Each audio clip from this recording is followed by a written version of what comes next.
Meus queridos, eu queria convidar vocês, vamos fazer mais um louvor. Agora eu queria que a gente fizesse assim, com vontade, né? Levantando aqui pra gente que parece estar dormindo ainda, calado, quietinho, bate palma, não canta, né? No Salmo 150 diz assim: todo ser que tem fôlego, louve ao Senhor. Então, se Deus te deu saúde, se Deus te deu fôlego, se Deus te deu essa vida abençoada, eu tenho certeza que você tem motivos para agradecer a Deus. Então eu queria convidar vocês a ficar em pé de novo, né? E saibam que essa festa, essa conferência, esse culto, tudo que está sendo feito aqui é para a honra e para a glória de Deus, do Senhor que te deu a vida, o Senhor que tem te abençoado, que tem te dado saúde. Nós somos eternos devedores e necessitados de ser adoradores de Deus. Então vamos, em nome de Jesus, né? Eu peço a você que feche os teus olhos, fale um pouquinho com o Senhor, agradeça a Ele por tudo que Ele fez, por tudo que Ele entregou, porque Ele entregou o melhor por você, Ele entregou a sua própria vida. E Ele espera que você também entregue o melhor que você tem. Ele espera que você se entregue não apenas de boca, mas de corpo, alma, de espírito, de coração. Deus, Ele quer ouvir o louvor que sai do teu coração. Ele quer ouvir como forma de gratidão, porque esse Senhor é maravilhoso. Vamos adorar. E lembre de tudo que Ele tem feito por você. E cante esse louvor com gratidão ao Senhor.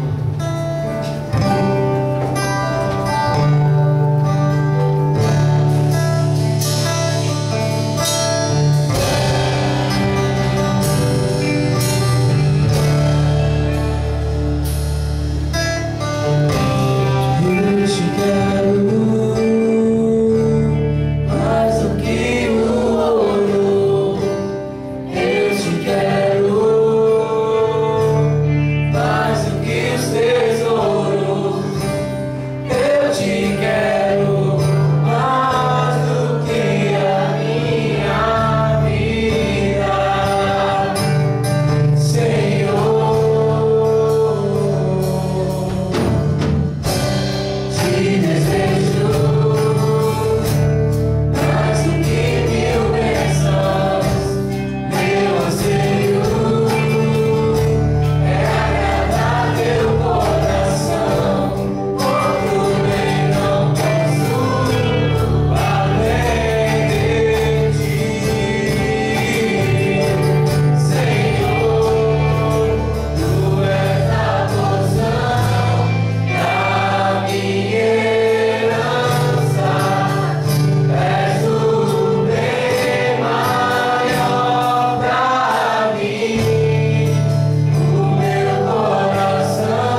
Deus. Os irmãos podem sentar, pegar as suas Bíblias e abrir no livro de Gênesis.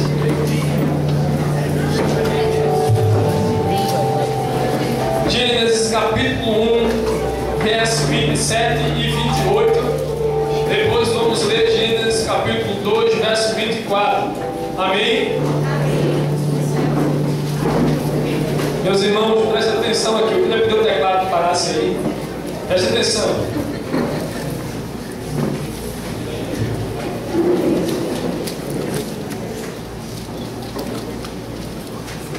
Como foi dito, meu nome é Lucas. Sou casado com Rayane. Essa bênção aí, esse presente de Deus, né, na minha vida. E nós estamos trabalhando aqui na paróquia Peniel há aproximadamente 5 anos, né? E servindo ao Senhor aqui. Sou pastor do grupo de juventude aqui, como diz os irmãos da Assembleia de Deus, pela misericórdia, né? E só a misericórdia de Deus mesmo na nossa vida. Mas Deus tem nos dado esse privilégio de servir a Ele nesse ministério. A palavra que foi ministrada ontem é: jovem, não desprezeis a vossa mocidade. Ninguém despreze a vossa mocidade. E que palavra abençoada. E nessa manhã, essa primeira palavra, na verdade, é muito mais uma palestra, uma aula, um assunto que os jovens daqui já estão PhD. Eu acho que qualquer um jovem daqui que tenha assistido os discipulados, as mensagens, vindo ao culto, poderiam dar essa palestra aqui. Na verdade, eu já estou até enjoado de falar disso um pouco, mas Deus, Ele nos confirmou que deveríamos tratar desse assunto de novo, tendo em vista, né, que aqui não tem apenas pessoas dessa paróquia, mas pessoas de outras igrejas, de outras denominações e todos jovens que precisam aprender à luz da Bíblia sobre esse tema. O tema da palestra de hoje é sobre sexualidade. Vamos falar um pouquinho também sobre namoro. E eu queria dizer a você que se segure aí da cadeira, em nome de Jesus. Fique até o final, dando glória a Deus. Não corra. Não vou mandar fechar a porta ali, tem um cadeado. Não dá Eduardo passar o cadeado aqui. E também eu fico à vontade, porque eu sei como é a adolescência de hoje, a juventude de hoje, e sei também que aqui não tem nenhuma criança, e sei que tudo que eu vou falar aqui não vai ser novidade para ninguém, embora talvez se tivesse um pai ou alguém mais de idade pudesse ficar impressionado, tenho certeza que vocês não vão ficar escandalizados com ele. E esse tema sexualidade, um tema às vezes pouco abordado em algumas igrejas, né, que quando me converti, talvez na minha igreja não se falava sobre isso, e os conselhos que nós tínhamos eram conselhos errados, que traziam mais maldição do que bênção. O pastor Josué Gonçalves, em um dos vídeos, de uma das mensagens dele, ele fala que isso é um tabu desde a geração dos nossos pais e dos nossos avós. Conta ele a história de que na década de 30, quando a criança perguntava ao pai: pai, quando é que eu nasci? Ele disse que a primeira explicação que teve era uma explicação rural. Ele dizia que o filho nasceu, na verdade, de uma verdura, de uma fruta, ou então de uma abóbora. Passou-se mais 10 anos e essa explicação virou uma explicação mais animal. Quando o filho perguntava ao pai, o pai disse: não, você veio de uma cegonha trouxe você, Deus mandou e a gente criou, foi um presente de Deus. E passado mais alguns anos, na década de 60, entrou uma explicação mais romântica, né? E a criancinha, quando perguntava isso ao pai, o pai dizia: olha, você é fruto do amor do seu pai e da sua mãe. E ela ficava: do amor. E não entendia nada, né? Passou mais algum tempo, e na década de 80 foi que começou a vir uma explicação científica a respeito da educação sexual. E os pais diziam aos seus filhos: olha, o espermatozoide do seu pai fecundou o óvulo da sua mãe, e ela ficou grávida, e fazia um desenho lá, e o menino se via naquele risco e dizia: puxa, isso aqui era eu. E assim foi evoluindo a explicação. Já na década de 90, A explicação foi uma explicação mais sensual, e quando o jovem perguntava: pai, como é que eu nasci? O pai disse: não, seu pai teve uma relação sexual com sua mãe. Não, você nasceu. E o pastor Josué Gonçalves disse que hoje, nos nossos dias, quando um filho pergunta: pai, como é que ele nasceu? O pai, se fazer muita rudeza, diz assim: ah, meu filho, você sabe, seu pai ficou com sua mãe, você nasceu uma ficada. E assim foi se evoluindo nessas explicações, de forma que a nossa proposta é, na verdade, mostrar à luz da Bíblia a maneira correta, a maneira saudável, abençoada por Deus, de viver as experiências sentimentais e a experiência sexual. A gente não veio aqui para condenar ninguém, tá certo? Eu só vim para trazer essa mensagem à luz da Bíblia, na esperança de que o Espírito Santo possa clarear a sua mente, o seu coração, possa trazer a você novos conceitos da palavra de Deus, desconstruir os conceitos errados, e cabe a você decidir ou não o que você quer viver na sua vida. Se você quer viver os planos de Deus, se você quer viver os seus planos, o que a palavra de Deus manda, a liberdade é sua, a liberdade é minha. Amém? Eu queria só fazer uma breve oração. Feche os seus olhos aí. Pai, em nome de Jesus, aqui reunidos na Tua presença, nós queremos, ó Deus, colocar nossa mente, nosso coração diante de Ti, e pedir, Espírito Santo, que nos ajude a fazer do nosso coração uma terra fértil, da nossa mente cativa a Ti. Que o Senhor possa, ó Pai, em nome de Jesus, receber, ó Deus, em súplica, todos os problemas, as coisas que nos angustiam, que nos preocupam, Senhor, e fazer com que a gente aprenda a descansar na Tua presença. Que o Senhor venha abrir os nossos olhos para que a gente enxergue as maravilhas da Tua lei, e fazer do nosso coração, do nosso ouvido atento à Tua palavra. Que só o Teu Espírito Santo tenha liberdade nesse lugar, e nenhum outro Espírito que não seja da Tua parte. E como igreja Tua, nós repreendemos todo o intento do diabo, de Satanás, todo espírito maligno que vem para destruir, que vem para impedir, que vem para atrapalhar essa obra. Nós te repreendemos em nome de Jesus Cristo, no nome que está acima de todo nome. E Pai, nós te clamamos, Senhor, tudo isso em nome do Teu Filho, do nosso Senhor Jesus. Amém.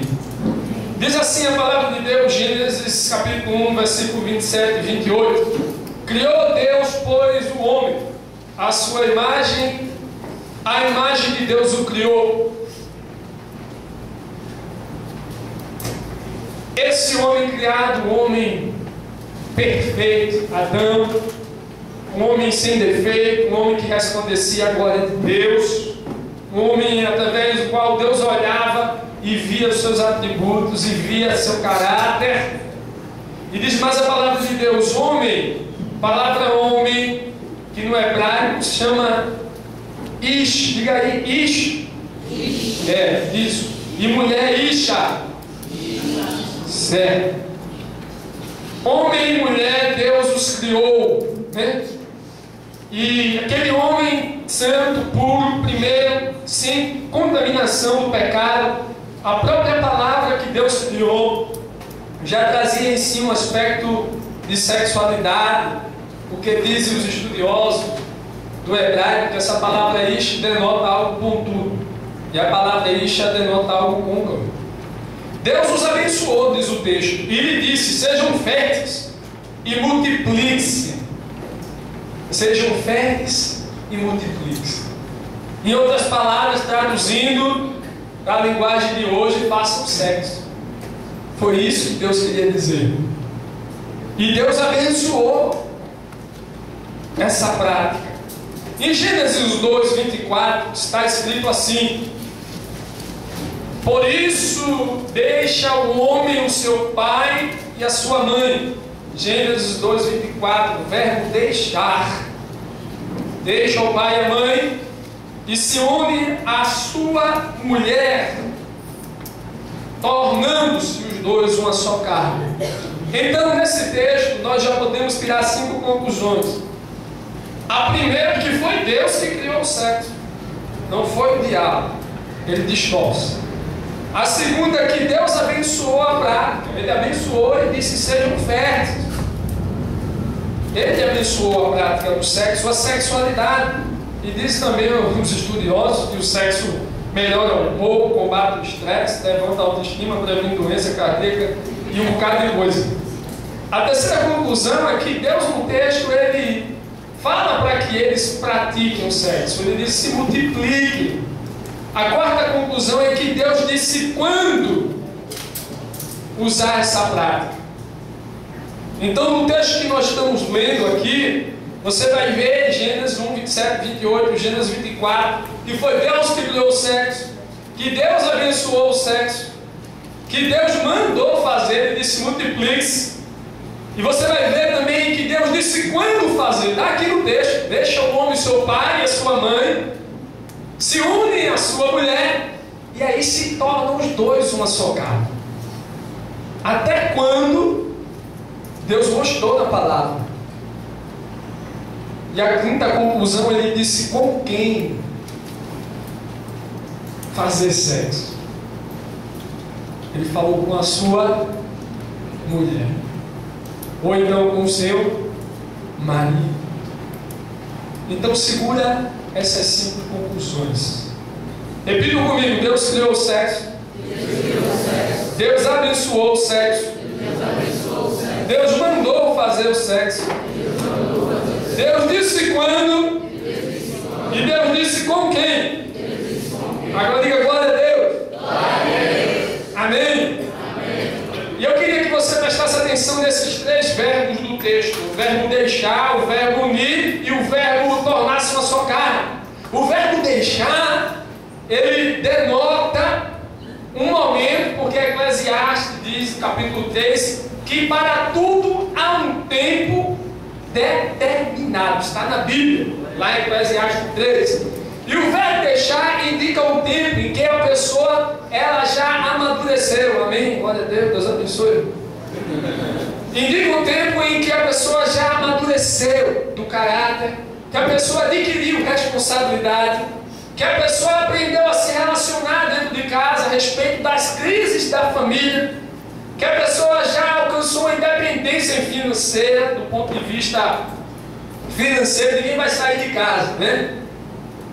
Ninguém está pronto para sair de casa se não tiver amadurecido, se não tiver aprendido, adquirido responsabilidade, que muitos não querem. Ninguém vai sair de casa e está pronto para sair de casa se não tiver aprendido a lidar dentro do lar. Eu escuto falar sempre, escutava desde que eu me converti: olha, o mau filho vai ser o mau marido e a mau filha vai ser uma má esposa. Isso é a verdade mais implícita nesse assunto. E a independência financeira é algo que nós também temos que alcançar. E vai haver um momento, isso vai acontecer. Aconteceu comigo aos 21 anos. Com 20 anos, com 18 anos eu comecei a namorar. Com 20 eu decidi casar. E minha mãe ficou meio assustada, né? Poxa, vou perder meu filho agora e tal, vai sair de casa, né? E com 21 anos eu casei. Glória a Deus, como é bênção, né? E tem pessoas que vão casar com 30, tem outros que vão casar com 40, mas para tudo há um tempo determinado. E a gente tem que saber esperar o tempo. O segundo verbo é o verbo unir, né? Se unirá à sua esposa. A união, ela revela uma escolha livre de realizar uma aliança, né? Que inclusive o símbolo nós usamos no dedo, aqueles que são casados, né? Uma aliança de assumir uma responsabilidade que é expressada pelo amor, expressada pelo compromisso, respeito, afeto, cuidado, renúncia muitas vezes, em todas as circunstâncias da vida, fidelidade. Esse tipo de união que o texto está falando, esse compromisso para a vida inteira, um compromisso livre, uma aliança livre. E quem traz validade a essa aliança, na verdade, é o cartório.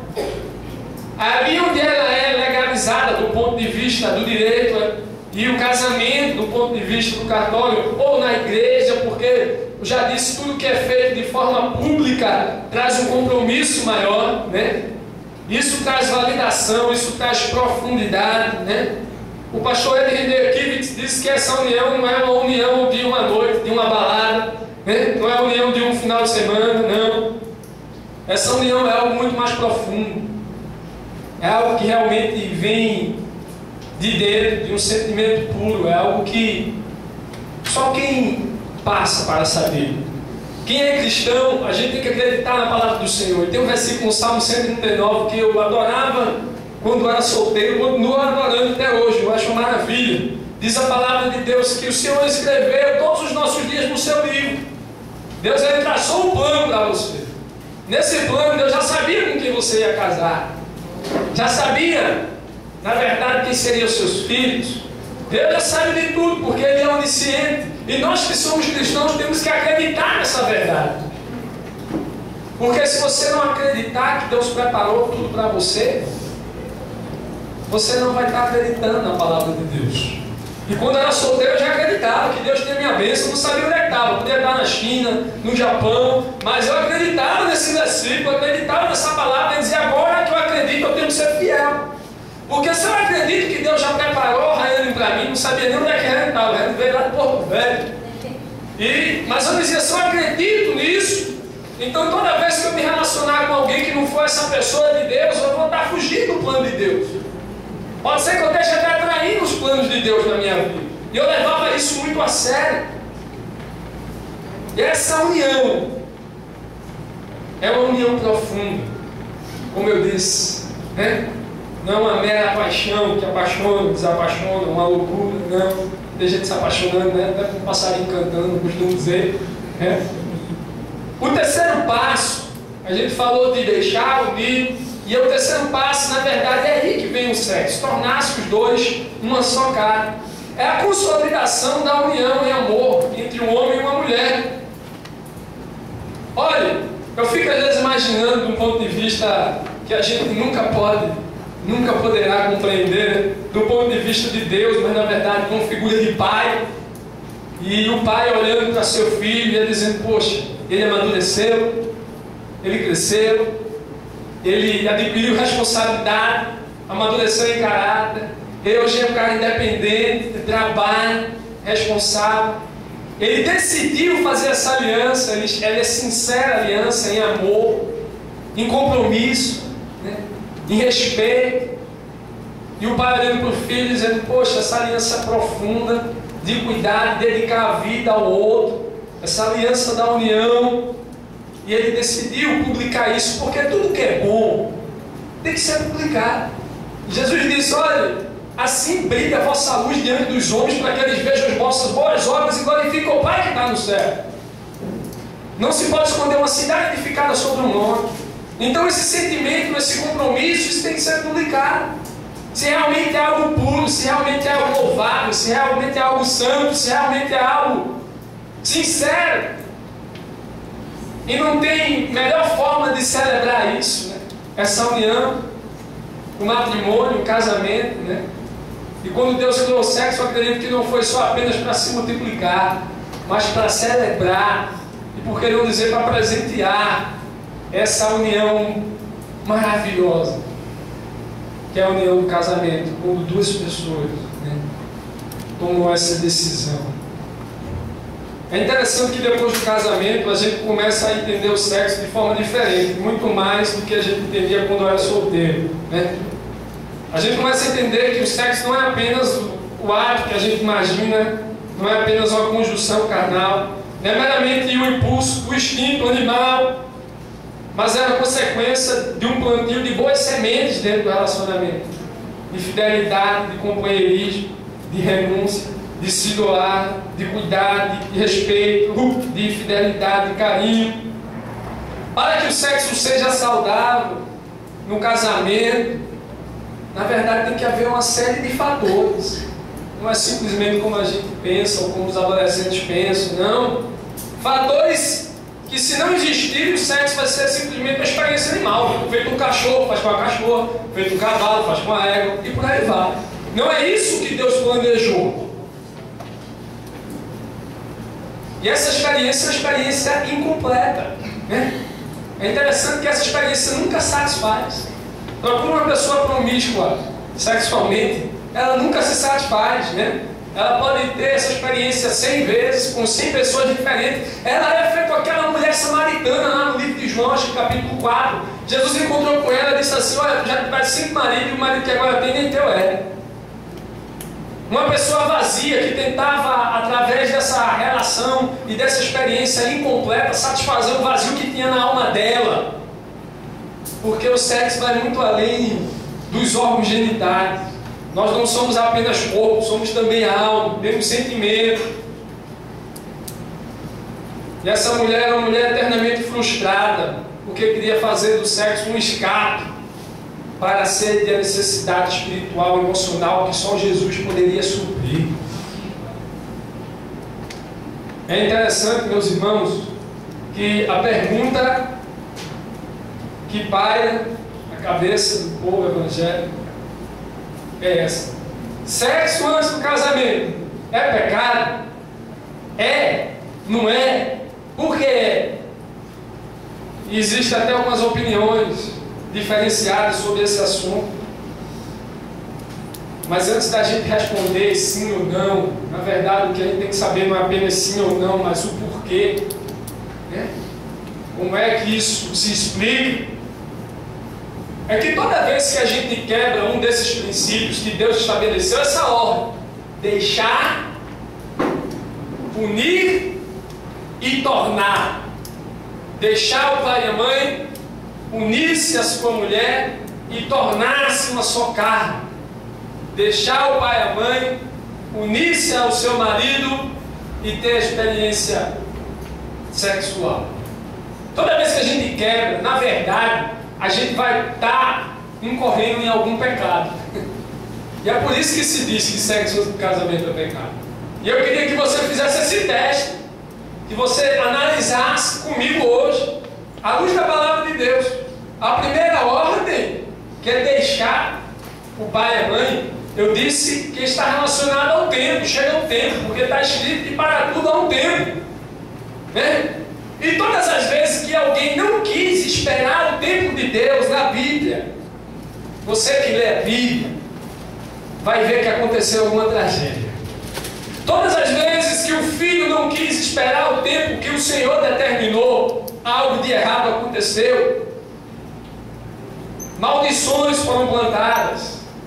E um dos maiores exemplos é o exemplo de Abraão, que tinha promessa, mas não quis esperar a promessa. Quis dar um jeitinho na promessa. Quis pular o tempo. Quis tentar fazer aquilo da forma como ele queria. E nem precisa falar do que aconteceu de Ismael, da nação que foi gerada através da descendência de Ismael, que foi e é eternamente inimiga daquele filho que era o filho da promessa, que gerou guerras e guerras, mortes e mortes, tragédias e tragédias, porque Abraão não quis esperar o tempo certo de Deus na vida dele. Então, se a palavra diz que temos que esperar, se não esperamos, estamos desobedecendo, estamos pecando. E aí você entende que toda vez que se quebra um princípio desse, a gente incorre em algum pecado. E é por isso que se diz: antes do casamento é pecado. É interessante que a espera de Deus não é simplesmente para encher sua paciência. Quando Deus manda você esperar, também é, sabe para quê? Para que você se prepare. Repita comigo: prepare. Não, assim não. De novo: prepare. Amém. Eu tenho que me preparar. O tempo de Deus é para você se preparar. Você quer casar? Vai orar. Vai se consagrar, né? Desculpa a expressão. Vai botar a bunda na cadeira e estudar. Trabalhar. Vai se preparar para aquilo que você quer. Diz a história que duas pessoas com muita fé pediram a Deus que mandasse chuva para que a semeadura fosse regada, nascesse fruto, né? Senhor, manda chuva, que a terra vai ficar fértil, e aí eu posso plantar, vai dar tudo certo. E uma ficou só pedindo, e a outra foi lá no sol causticante e começou a plantar as sementinhas. O tempo de Deus é para você se preparar, meu irmão. Porque muita gente deixa de receber a promessa de Deus, a bênção, né? Que fala: minha bênção, né? minha bênção, não pode ver ninguém, será que é minha bênção? Só uma misericórdia, né? Chega de novo na igreja, eita, meu Deus, será que é a minha bênção? Jesus, nunca vi um menino se tornar bênção para tanta gente. O tempo de Deus, a preparação de Deus, muita gente deixa de receber a bênção. Sabe por quê? Porque ele não está preparado. Simples, é simples. O pastor Juan estava falando aqui ontem, né? Poxa, quanto tempo eu perdi? Quantos sonhos deixei de realizar? Porque eu não me preparei para receber aquilo que Deus tinha para a minha vida. Quer ver outro exemplo de que quando a gente quebra a ordem, a gente acaba pecando? Deixar o pai e a mãe trata também de relacionamento familiar. Um filho que não aprende a respeitar o pai, não aprende a respeitar a mãe, não está pronto para sair de casa. Porque a palavra diz que temos que honrar o pai e a mãe. E todos aqueles que não honram o pai e a mãe estão em pecado. Aquele que não honra o pai e a mãe, com certeza não vai honrar a esposa. Com certeza não vai honrar o marido. Não vai tratar com respeito. Não vai tratar com dignidade. Não vai tratar com amor. E esse tipo de pessoa não está pronta para viver a experiência sexual da forma como Deus criou. Não está pronta. E a gente incorre de novo no pecado. A segunda ordem foi unir-se, né? Preste atenção aí. Não deixa eu fugir o raciocínio. Se o cara deixou a casa do pai, né? Diz aí para você, jovem, garota, que te ama, né? Que vai ser fiel, que quer viver todos os dias do seu lado, que não consegue viver sem você, que o propósito da vida dele é te fazer feliz, que assume o compromisso de vivenciar todos os momentos da sua vida, bons, ruins, faz promessas e promessas, né? De quem quer fazer essa aliança tão maravilhosa. Como eu disse, tudo que é bom tem que ser publicado nele, para que o nome de Deus seja glorificado através da nossa vida. Se essa pessoa, por algum motivo, ela não quer assumir esse compromisso, legalizar esse compromisso, que a gente legaliza através do casamento, é uma besteira, né? Escrever um papel num cartório, né? Talvez, uma festa, uma igreja, para que isso, né? Mas isso é uma forma de legalizar, de publicar algo que é tão lindo que está dentro de você, esse sentimento. Se essa pessoa não quer fazer isso, me desculpe a expressão, mas tem alguma coisa muito esquisita nesse tempo. Ou você não acha? Ele ou ela, na verdade, não está sendo honesto, não está querendo assumir a responsabilidade que eu falei sobre responsabilidade, né? E a falta de honestidade, a falta de verdade, na verdade é mais um pecado, porque ela não revela o amor. E essa pessoa demonstra mais uma vez que não está pronta para viver essa experiência. E assim a gente vai. Todas as vezes que a gente observar, que a gente quebrar uma dessas ordens, a gente vai ver que a gente está caindo em pecado. E é por isso que se diz, olha, o sexo antes do casamento é pecado. Não é simplesmente o ato em si, mas toda vez que ele acontece antes, a gente acaba quebrando uma dessas regras e a gente acaba desagradando a Deus de alguma forma, né? Eu falei de deixar, falei de unir-se e falei de tornar-se uma só carne. Esse é o tipo de pessoa. Não tem aquela pessoa que vai para a festa de aniversário e faz o penteado bonito, bota perfume, né? As meninas se maquiam, bota o salto alto, bota a melhor calça, a melhor roupa e vai lá para a festa, mas ela não está nem se lixando para o aniversariante. Tem essa pessoa? Não tem? Tem, né? Tem! O que ela está querendo? Ela está querendo comer o bolo, meu filho. Somente. E eu estou aqui com a presença do pastor Valdemar, né? Que foi professor do seminário também. Ele falou isso uma vez, ele disse, olha, cuidado, né? Com esse tipo de pessoa. Existe muito, né? Aquela pessoa que vai para o aniversário ali, mas ele não está celebrando a vida, ele não está celebrando a experiência, a comunhão com aquela pessoa. Não. O interesse dele é outro, tem muito, né? Não é nem questão de presente, dar presente ou não dar presente, mas é comunhão, é celebrar isso daí. O cara vai, o cara não quer saber disso não, o interesse dele é outro, né? essa pessoa não está digna nem sequer de participar daquele parabéns, né? Onde todo mundo está ali, desejando, agradecendo a Deus, né? E eu me lembro dessa frase que ficou, né, na minha mente. Preste atenção no que eu estou te falando. Não estou falando para as pessoas do mundo, estou falando para quem é servo de Deus, está certo? Para quem é cristão, para quem se converteu, quem entregou a vida a Jesus, quem nasceu de novo. Não deve existir esse tipo de pessoa, né, que entra nesse aniversário com esse sentimento de falsidade, de interesse. Não. O pastor disse uma vez, ficou na minha mente: para comer o bolo tem que cantar o parabéns. Preste atenção. Parece uma história bestona, mas isso acontece. E eu queria que você entendesse isso. Porque amanhã, quando alguém me perguntar: olha, sexo é pecado antes do casamento, você não vai dizer isso, não é. Você vai saber por que você está falando. Porque você vai saber que Deus ele planejou algo para você. E toda vez que você foge desse plano, você acaba pecando. É por isso que se torna uma prática pecaminosa. É por isso. Guarde essa mensagem.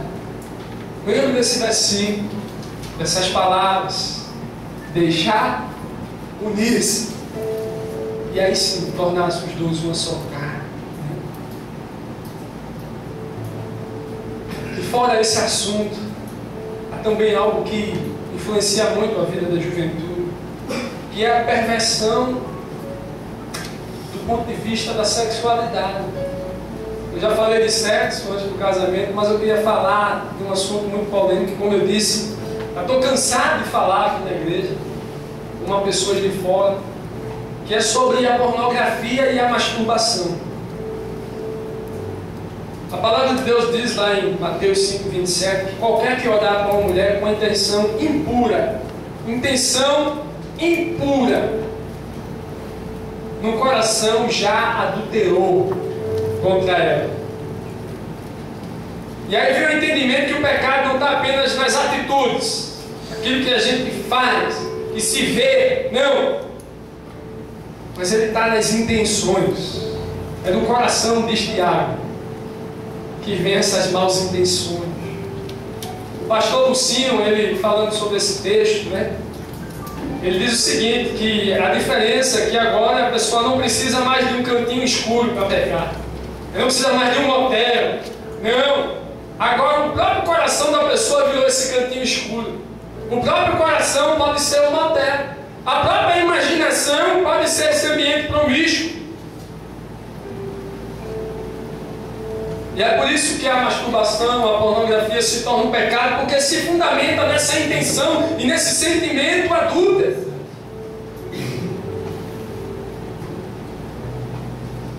Se eu fosse falar sobre os prejuízos da masturbação, da pornografia, eu acho que era para fazer uma tese de doutorado. Há uma pastora que trata desse assunto de sexualidade, chamada pastora Sarah Shiva. Uma pastora que foi liberta, era ninfomaníaca, e ela diz que os jovens que se masturbam, mais específico para os meninos, ele tem uma dificuldade no relacionamento sexual futuramente, depois de se casar, do ponto de vista de conseguir ter uma ereção do seu órgão sexual. E ela explica isso porque ela diz que o jovem que se masturba, ele usa a pressão das mãos para alcançar o prazer. E depois que ele casa, ele vai ter uma relação sexual. O órgão sexual da mulher não consegue produzir essa mesma pressão. E aí vai acabar que ele não vai conseguir manter a ereção do seu órgão sexual como devia para uma relação sexual saudável. O pastor Caio Fábio, ele fala que o cérebro do adolescente que se masturba, ele cria circuitos neurais que são condicionados desde a adolescência, desde cedo, a ter uma ejaculação ou um orgasmo rápido, precoce. E essa pessoa nunca vai conseguir trazer prazer para o seu parceiro, não. Eu ouvi dizer também que essa prática, na verdade, ela cria um ambiente onde o máximo, onde o supra-sumo do prazer, na verdade, está ligado apenas à fantasia. Onde o libido está ligado apenas à fantasia. Quando a pessoa passa para a realidade, ela também não vai conseguir ter uma relação sexual saudável. Certa vez, uma mulher contou para minha esposa que estava com dificuldade, às vezes, de ter um relacionamento com seu marido. E para que ela conseguisse ter um relacionamento com seu marido, ela se usava de uma fantasia. E a fantasia dela é que ela estava em um lugar onde ela queria muito ir. Uma viagem, nessa viagem, ela imaginava tendo uma relação sexual com outro homem, ou seja, trazendo o marido. E aí ela conseguia ter uma relação com o marido dela. Veja o perigo da fantasia. Eu estou mostrando a vocês que, além de ser fundamentado no pecado, isso é terrivelmente fatal para o relacionamento sexual que vai haver entre o casal. E eu entendo que tudo que é pecado não é simplesmente porque Deus decidiu ser chato, mas é porque Deus sabe o que no fundo nos faz mal, e Ele nos ama, e Ele diz: não faça.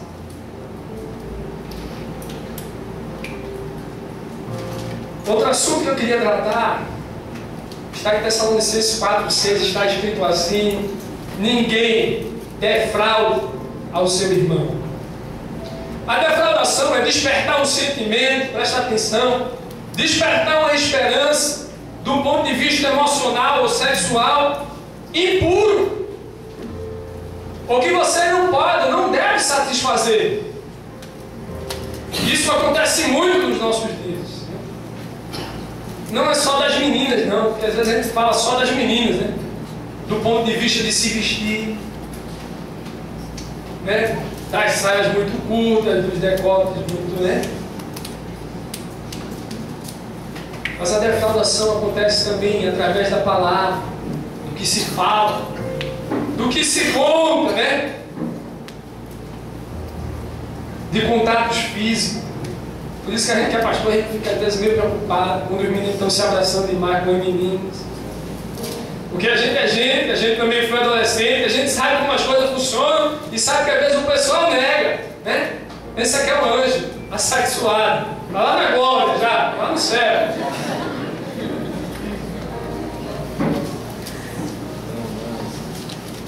Não é assim? Defraudação também é pecado. Tem destruído, ferido, causado traumas, marcas na alma de muitas pessoas, marcas que só Jesus, nem o pai, nem a mãe, nem o pastor, nem tem remédio na farmácia, só o Espírito Santo pode apagar, só Ele pode curar. Às vezes a gente se preocupa até com os casais namorados. Olha, como eu queria, do fundo do coração, eu sempre digo isso, que eu tivesse sentado aí no seu lugar quando eu tinha a sua idade, né? E às vezes tem pastores de igreja que nem tocam nesse assunto, nem falam, e ainda fala besteira. Às vezes a gente se preocupa até nos casais de namorados com um beijo, né? Aquele beijo, né? Não é com selinho, mas com aquele beijo. Porque do ponto de vista humano, natural, é impossível se beijar daquele jeito, sem excitar a outra pessoa. Uma vez eu cheguei não, na verdade, quem teve essa experiência foi a minha sogra, numa igreja batista. Chegou um pastor lá, aquele cara bem sério, carrancudo, que não mede nem as palavras, vai logo e diz e puxa tudo de uma vez. Chegou dentro do púlpito e disse assim: olha, eu queria dizer aqui que beijo na boca é pecado. Porque o beijo na boca, ele causa uma ereção no órgão sexual masculino e causa lubrificação no órgão sexual feminino. Isso é uma preparação para o ato sexual, isso não é coisa para namorar. E a turma na hora que o queixo caiu, né? Deixa que sabe para beber uma água. pastor no púlpito procurou um lugar para botar a cabeça. Mas tem verdades que a gente não pode negar. Não precisa conhecer a Bíblia, né? Não precisa ser crente, não precisa ser gospel, evangélico, né? Tem coisa que ninguém pode negar. E se você negar, eu vou desconfiar de outro pecado, que eu não quero nem citar. 1 Coríntios 6,18 diz assim: fujam da imoralidade sexual. Porque a gente prega que Jesus vem buscar uma igreja pura, uma igreja santa. A gente se lembra da parábola ali, da história das 10 virgens, as prudentes e as nécias. E umas se prepararam, outras não, e umas ficaram. Porque esse povo que Jesus vem buscar, esse povo que está em santidade, não há santidade sem consagração, não há consagração sem oração, não há consagração sem jejum, sem se alimentar da palavra, sem vida no altar, sem sacrifício, não existe. Não existe. Tá bom vender esse comprimido na farmácia, né? Você tomar esse comprimido aí, agora eu estou consagrado. Não existe. A palavra diz que sem santidade ninguém verá a Deus. Deus abomina o pecado, principalmente quando o pecado ele vira iniquidade. Eu vi uma frase hoje aqui, né, de uma brincadeira que a gente escuta muito, né? Porque o solteiro, ele diz lá, o pastor Nelson da Ministério Escolha Esperada, aquela mãozinha, né? E o pastor Nelson ele fala sempre isso. Ele diz que o solteiro é a classe de pessoa que mais sofre bullying no universo. Não é o gordo, não é o magro, não é... Não, ninguém. Quem mais sofre bullying é o solteiro. Tá lá, depois você vê o vídeo dele lá.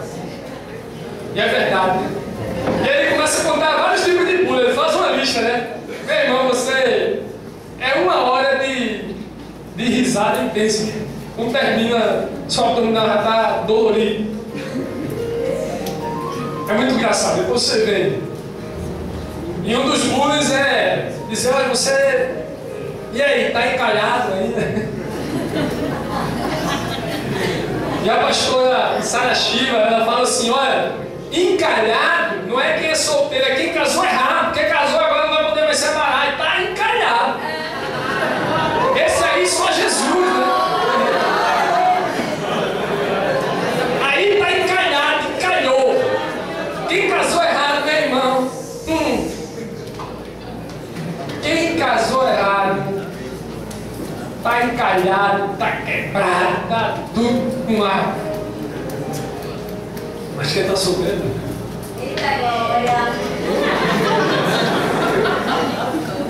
Quem está solteiro está esperando o tempo de Deus, está se preparando para não quebrar a cara, para não entrar na cara, para não se afastar do Senhor. Não é verdade? É assim. Está buscando um caminho de santidade. É interessante que a gente faz um compromisso aqui, o pessoal do Adorário, né? E eu falo dessas pessoas, pastor Nelson, pastora Sara Shiva, porque, assim, para mim, eu digo pessoalmente, eles são um referencial nesse assunto de sexualidade, né? E outros também, né? Por isso que eu trago esses exemplos a vocês aqui, né? Garanto que vocês pesquisarem, lerem os livros dele, vocês também vão gostar, né? Isso tem que ser dito mesmo, tem que se tornar publicado, como eu já falei. E o pastor Nelson fala muito disso, né? De esperar o tempo certo para viver a experiência sentimental, para viver a experiência sexual, aquilo que Deus preparou para você. Porque quem é pastor sabe, meu, de quanto sofrimento, de quanta marca, de quanto trauma, de quanta vida destruída, porque não esperaram o tempo certo para viver esse tipo de experiência sentimental, de relacionamento, de experienciar de sexo. E tem nessa igreja aqui um propósito, né? A gente abraçou esse propósito de não começar um relacionamento cedo demais, sem lógica, sem perspectiva, adolescente ainda, tanta coisa para fazer, tanta coisa, né, para buscar. Eu não estou contando aqui uma experiência que eu ouvi falar ou li no livro, não. Uma experiência de vida minha desde que eu aceitei Jesus. Eu acho que mais de 90% dos relacionamentos que começaram na adolescência trazem prejuízos enormes. Eu ouvi um pastor Aloysio, já falecido, dizia para mim que ele olhava para mim e dizia: Lucas, vale a pena esperar. De vez em quando ele dizia para mim: olha, o que é teu, o boi no lambe. O que Deus guardou para você, meu irmão, quem vai tirar não? Aí tem pastor que diz aí: meu irmão, aproveite logo, senão vem outro e pega no seu lugar, viu? Isso não é de Deus não, irmão. Isso não é de Deus não. O que Deus tem guardado para você, se você for fiel, ninguém tira, o diabo não toca. Amém? Posso ouvir glória a Deus? E tem igrejas até que já tiraram esse nome namoro, porque o nome namoro tem duas origens, uma no espanhol e uma no francês. No espanhol vem de enamorar-se. No francês é uma palavra até meio complicada, né, que eu não sou. Eu até anotei, é um negócio assim, falar é amor, um negócio desse. Né? Que traduzindo significa fazer amor. Por isso que tem algumas igrejas que disseram: não, esse negócio de namoro, de fazer amor, é negócio para casar, isso não é negócio para adolescente. E já até tiraram o nome namoro, colocaram outro tipo de nome, corte, onde há um relacionamento de compromisso mesmo. A pastora Sara Shiva tem isso no ministério dela, onde aqueles que acham, que acreditam, né, que tem esse sentimento realmente sincero de Deus, eles passam 8 meses orando sem contato físico, para que não sejam confundidos pelas emoções e as sensações carnais e possam ouvir a voz de Deus melhor. E passam 8 meses ali orando, pedindo a Deus confirmação, né? Isso é acordo, na verdade, né? Jejuando, né? Porque esse tipo de relacionamento que eles falam, acordo, ele não traz traumas como traz o namoro. Não traz essas marcas que para sair só o sangue do cordeiro, né? E às vezes a pessoa leva para os próximos para o casamento e afeta até o casamento dela. E aqui a gente fez esse compromisso. Eu não conhecia esse ministério, eu era novo convertido e vim do mundano. E quando eu decidi entregar a vida para Jesus, eu decidi: não, agora eu só vou me relacionar mesmo, só vou namorar com uma pessoa que foi noivar, foi casar. Eu não tinha muita referência na igreja não, nem no culto. E eu fiz um acordo sem saber que era acordo, né? Passei um ano namorando pela minha esposa sem dizer, nem ela sabia. E ela fez a mesma coisa sem eu saber, né? Não precisei de agarradinho, não precisei de mensagenzinha, não precisei de insinuação, só eu e Deus. Porque Jesus disse assim: olha, quando for orar, entra no teu quarto, fecha a tua porta, fala com teu pai em secreto, porque o teu pai em secreto te responderá. Aí o jovem, quando está apaixonado por alguém, conta para todo mundo. Não é assim? Cria uma expectativa de todo mundo. Aí está todo mundo dizendo: êêê, né? Aí se não for de Deus, já tem aquela opressão na sua cabeça, né? Aí já vem ciúme. Porque eu conto sempre a história, né? Eu era líder da juventude em uma igreja batista, e na mesma semana chegou 3 pessoas para mim. Disse: olha, Deus me confirmou, fulaninho é minha bênção. Eu demoro mais um pouquinho. Na mesma semana veio 3 pessoas a respeito do mesmo menino, mano. Por isso que eu digo: tem menino que é uma bênção, né? Jesus afasta essa bênção, converte, em nome de Jesus. E Deus me abençoou. Mas eu vou dizer a vocês, tudo que eu falei aqui não foi para condenar ninguém, porque eu passei por muita experiência ruim. Eu sempre digo aos meninos, a minha família, por parte de pai, todos os adolescentes com 13 anos eram levados para um prostíbulo para ter a primeira relação sexual, porque acreditava que ser homem é isso, né? Seja homem, cachorro, tem muita diferença. E eu cresci assim, na prostituição, né? Na masturbação, na pornografia. Me converti. Não toquei realmente mais em menina nenhuma. Mas no meu coração, eu falei do coração, né? Tem gente, eu vou dizer um negócio a você, desculpe a expressão. Deus não está preocupado só com seu órgão sexual, não. preocupar com o teu coração. Talvez Jesus venha hoje e você vai dizer: Senhor, eu não toquei mulher nenhuma. Né? Ele vai olhar para o teu coração, como é que vai dar? Será que vai ser um coração adulto? Será que vai ser um coração promíscuo? E eu me converti buscando santidade, mas eu ainda estava preso a isso que eu digo que é um vício, né? Tem pastor que diz assim: não é pecado. Depende, se for de 15 dias não é pecado, se for todo dia é pecado. E fica naquela coisa, né? Isso é uma descarga, né? Isso é um alívio, dizem, né? Quando na nossa natureza, quem é homem sabe disso, já existe esse alívio que é a poluição noturna, né? Isso acontece. No nosso próprio organismo existem células que destroem os espermatozoides, fagocitam essas células. E de noite existe essa poluição noturna, que o homem sabe disso, né? Você não precisa estar na frente do computador com revista, se masturbando de todo, meu irmão. Em nome de Jesus.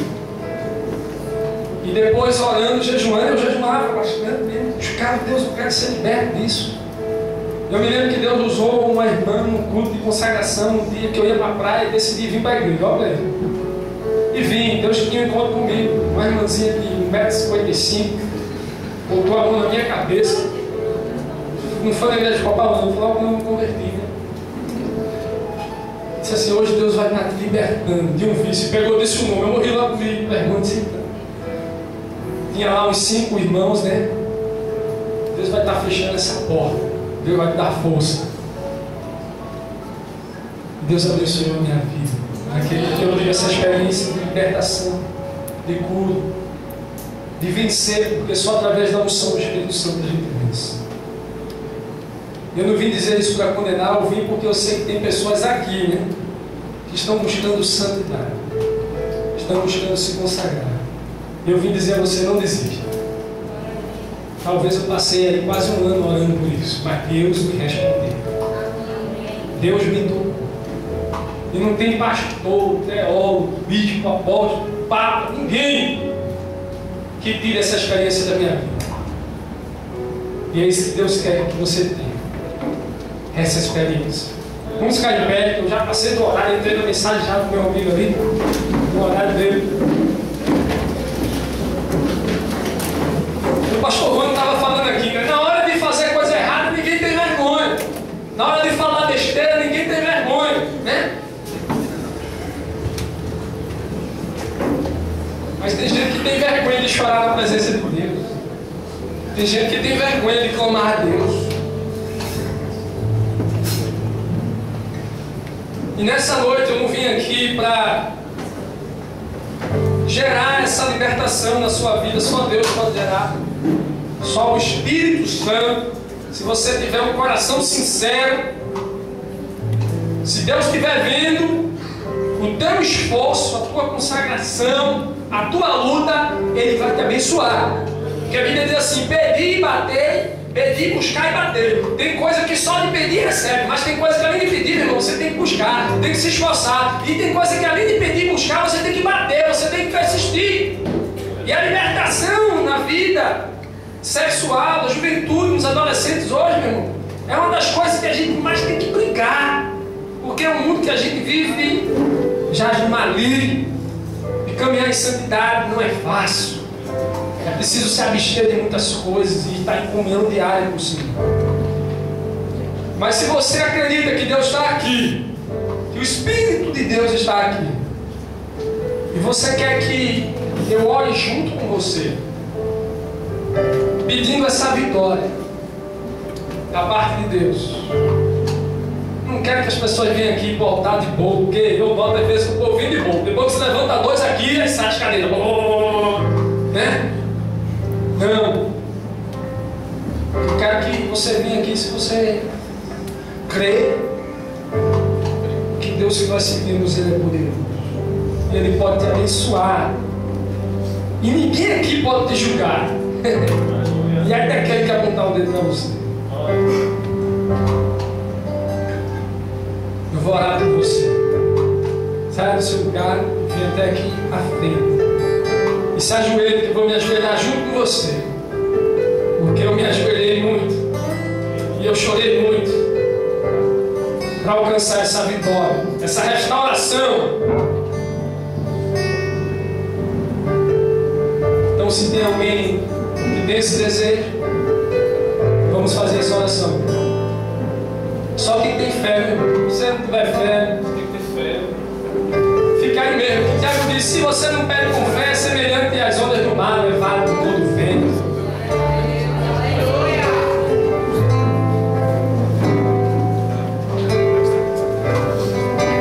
Só vinha quem tem fé. Só vinha quem está buscando, não vinha para se amostrar.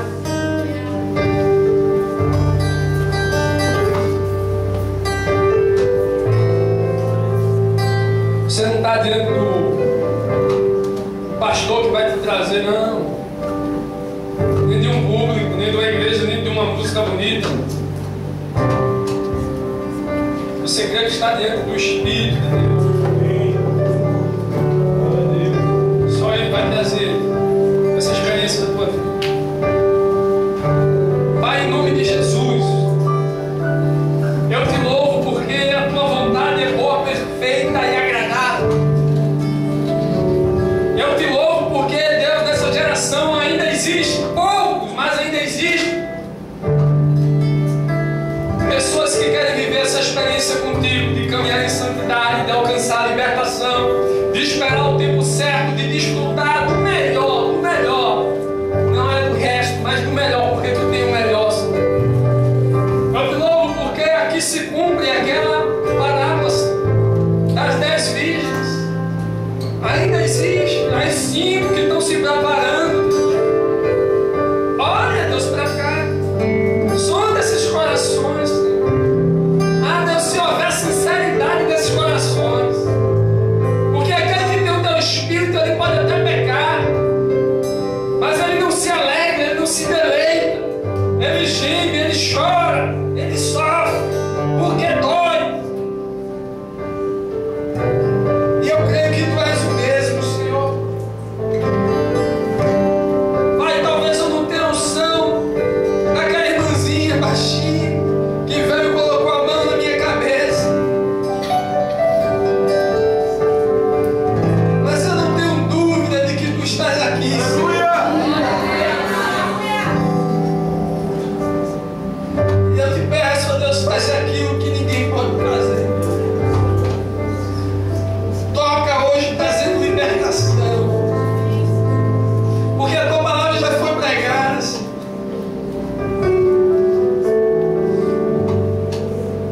Se é sinceridade, toca, Espírito Santo. Move essa unção, esse poder, esse dínamos, e quebra as cadeias, e cura também as feridas das marcas antigas de relacionamentos.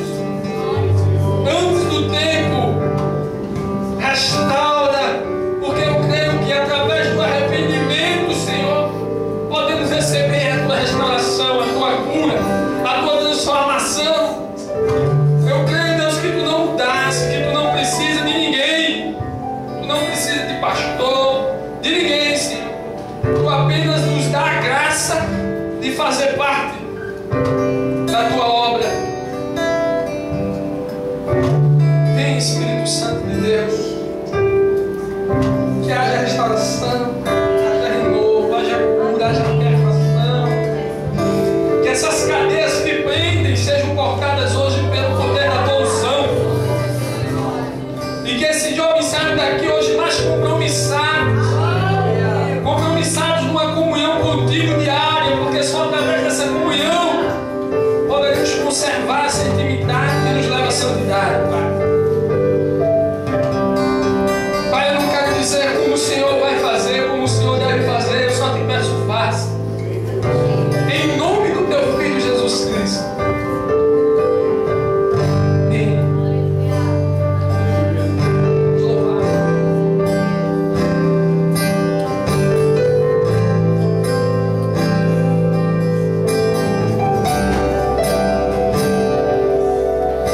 Senhor.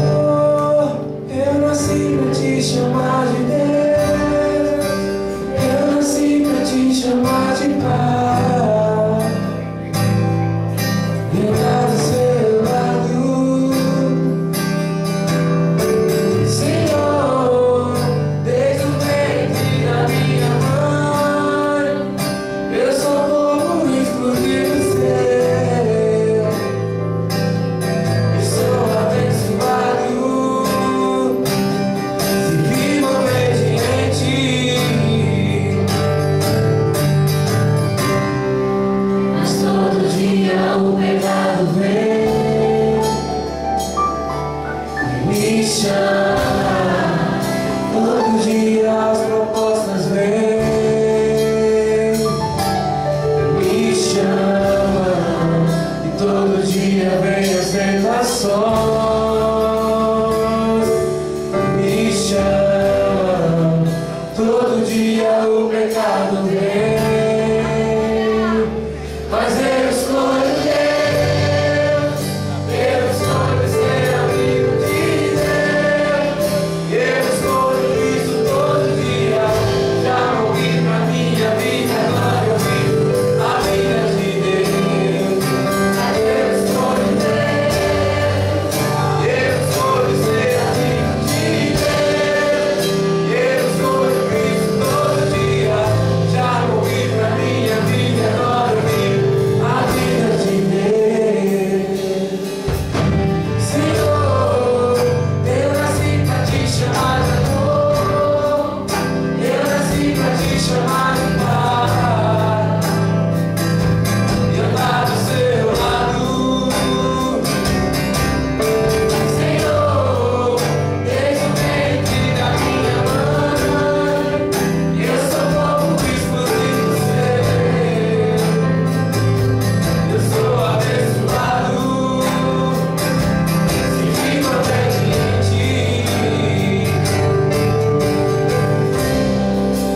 Todo dia o pecado vem, me chama. Todo dia as propostas vêm, me chama. Todo dia vem as tentações, me chama.